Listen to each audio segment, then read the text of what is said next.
La reconnaissance du fait accompli, surusité par un Mersenne à l'endroit de certains pays de sa prétendue reconnaissance du Sahara occidental. Sauf que de nombreux représentants diplomatiques s'inscrivent en faux par rapport aux vecteurs coloniaux marocains, bien loin du droit international stipulé par la charte onusienne, sans parler des violations des droits humains exercées par ce qu'il faut bien appeler par son essence, une politique marocaine coloniale.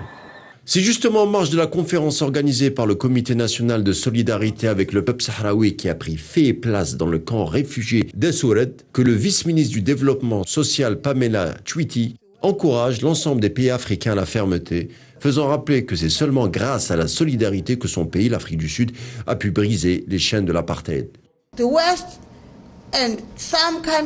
L'Occident et quelques autres pays sont contre la cause de la libération des peuples, particulièrement en Afrique, parce que c'est l'unité africaine qui est combattue et cette dernière demeure notre objectif historique. Même si nous sommes aujourd'hui indépendants, il y a encore des gens qui contestent cet état de fait, même dans mon propre pays. Il y a encore des courants qui sont contre la cause de la libération africaine. C'est un combat qui n'est pas simple. Nous sommes conscients que notre cause a des ennemis.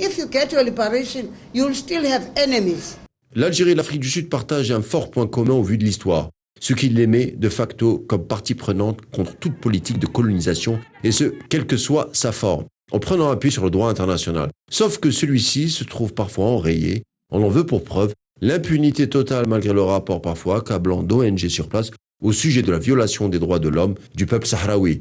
D'après Pamela Chouiti, rien ne changera tant que des membres du Conseil de sécurité comme la France feraient capoter des résolutions visant à condamner le Maroc.